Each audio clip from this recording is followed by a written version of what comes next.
Is it news? Corleone is a man who insists on hearing bad news immediately. Or just noise? Are you going to act like this is news? Just noise. This is noise. Let's separate the impactful from the insignificant with one simple question. News or noise?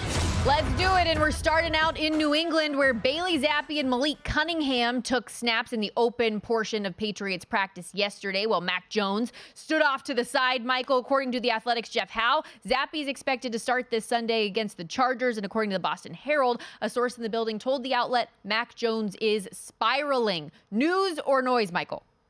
I think it's news. I mean, look, they have no choice but to play Bailey, even though, as everybody said, well, how bad can Bailey be? Can he be any worse? And the answer is no, he can't be any worse. You got to play him. They can't go back to Mac. After that performance in the Meadowlands was just, it was unbearable to watch live. It was worse to watch on the tape. I think there's no choice but to do this. A 37 total QBR, third worst in the league, 12 interceptions, third worst in the league. Patriots as a team, too, have 0 passing touchdowns and 5 interceptions over the last 2 games. And, Michael, it seems like Mac's just been kind of, I don't know if broken is the right word, but like a broken player. You've talked about the disdain perhaps some of his teammates have in him, don't believe in him in the moment. But Zappi, to your point, hasn't been great on the field either. But is he just somebody that maybe the guys can rally around a little bit more, because he seems to have an attitude too? Yeah, I think to me that it's a lesser. Right now, Mac is so broken, there's no way you can go forward with it. It's funny because I went back and watched Mac a lot yesterday in 21 and trying to figure out, like, what is going on here? Like, how this trajectory that he's been on doesn't really doesn't lend itself to most careers. Usually you start bad and get better. You don't start good and get worse, right? And it isn't because, he was an option quarterback and they took the option away. I mean, he's always been a pocket passer. I think the number one thing when you watch the tape from 21, where he had Josh McDaniels and he was very overcoached, if you will. I don't mean that as a negative to Josh, but I think he was overcoached. He knew what he was doing. He was confident. This year, he's not confident. He plays with no poise, and he's almost fearful of getting hit. And a lot of that happens to quarterbacks. They get hit too much, and they don't want to get hit anymore. And I think that's what we see. And the first sign of trouble, he panics. He panicked against the Giants.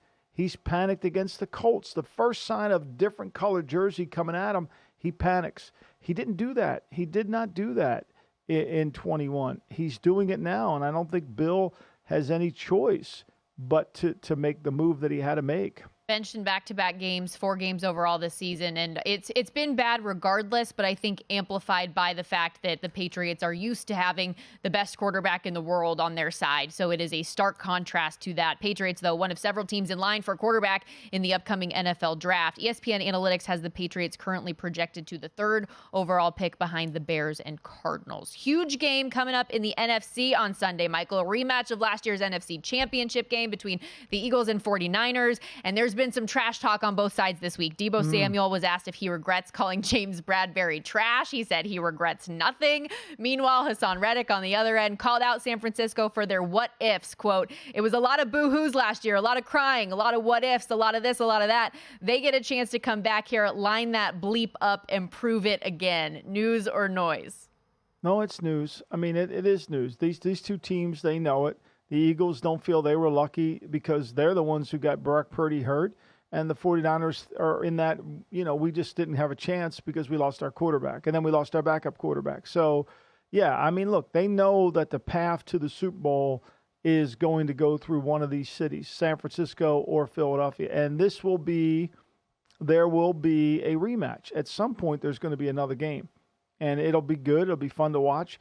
The fascinating thing about this game is how do the 49ers attack this Eagle team, which we know has struggled with the secondary, has not been very good on 3rd down, hasn't been able to cover very well. It's going to be fascinating. Most teams don't try to run the ball. Even though Buffalo ran for, I think, 170 yards against them, it was Josh Allen's 81 that made the difference. So we'll see what Kyle's got up his sleeve to keep his quarterback feeling protected.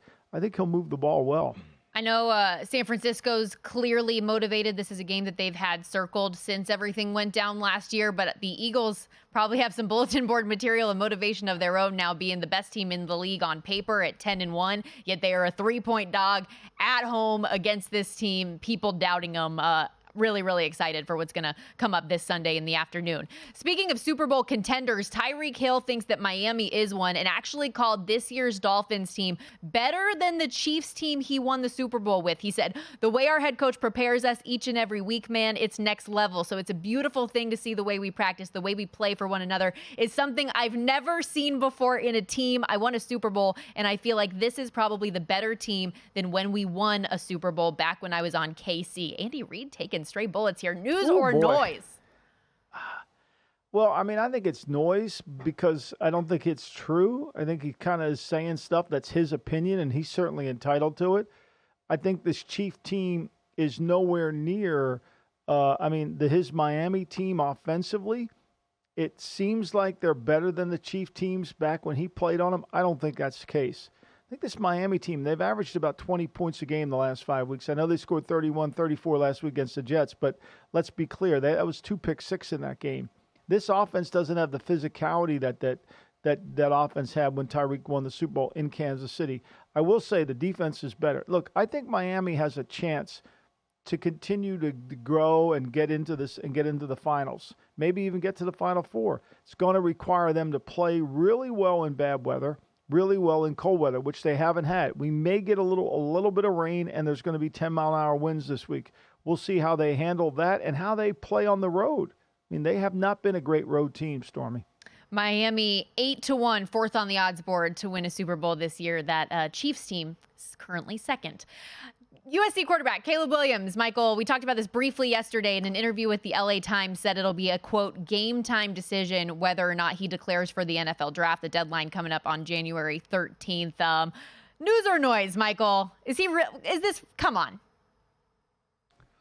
Well, what that line tells me is it's not going to be a game time decision because here's what he's trying to do. He's trying to make it seem like unless he likes the team has the first pick in the draft, he's not coming out. Does he not want to go to the Bears that badly?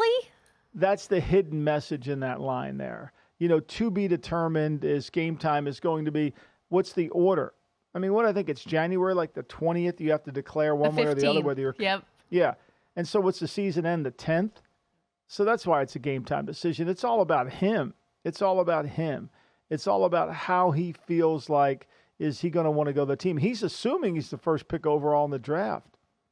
Well, you know, I'm sure everybody at USC is preparing for. You know, Matt Rule said an interesting thing the other day about how it's, 1.5 only gets you an average quarterback, 2 million gets you a good one.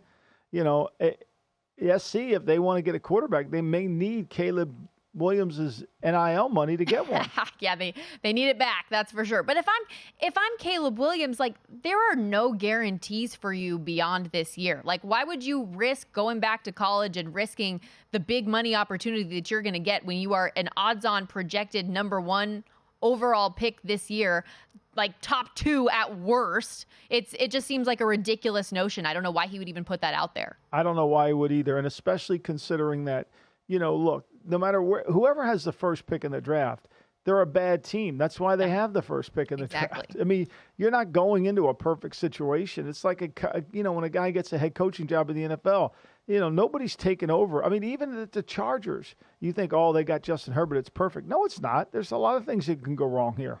And I understand that fit matters, but look at the Houston Texans, who are a bad team, and the situation they find themselves in now with C.J. Stroud being a perfect pair fit. It can go one way or another, like we're seeing with Bryce Young and the Carolina Panthers, but he's not going to know that going in. Nobody anticipated that the Houston Texans were going to be on this run and be an over 500 team at this point in the season. So that's definitely noise to me. I think it's a silly thing to even put out there in a private interview. And for as much as I love the dynamic playmaking ability of Caleb Williams, he is a truly special and unique talent. I haven't liked the attitude, and I've been open about that. I don't like painting F this team on your fingernails. I don't like the not talking to media after a game. Yeah. You're going to be a face of an NFL franchise. You're going to have to own up to when games don't go well.